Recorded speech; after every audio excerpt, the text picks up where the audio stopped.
আমি দেখো আজকে একটা নতুন ভিডিও করছি।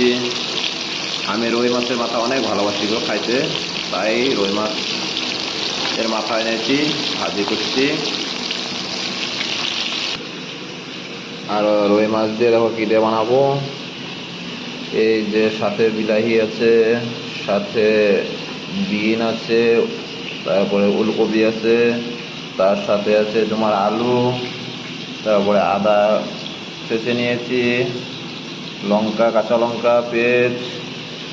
দেখো আমার ভাজা হয়ে গেল। আমি ছেলে মানুষ গো, নিজে নিজে রান্না করে খেতে হয়, আর আমি নিজে রান্না করে খেতে অনেক ভালোবাসি।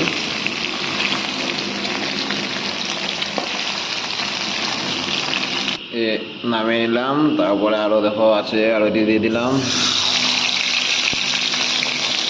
তোমরা ভিডিওটা সবাই দেখবে।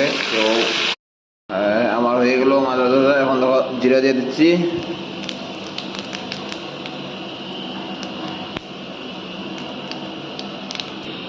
জিরা পোড়া হয়ে গেল, এখন আদা দিয়ে দিচ্ছি। আদা দিয়ে লালচা করে দিচ্ছি। আদা পোড়া হয়ে গেলো, এখন রসুন দিয়ে দিচ্ছি তার সাথে। রসুন দেওয়া হয়ে গেলো, রসুনের সাথে একসাথে পেস্ট কাটা দিয়ে দিচ্ছি। লালচা করে দিচ্ছি।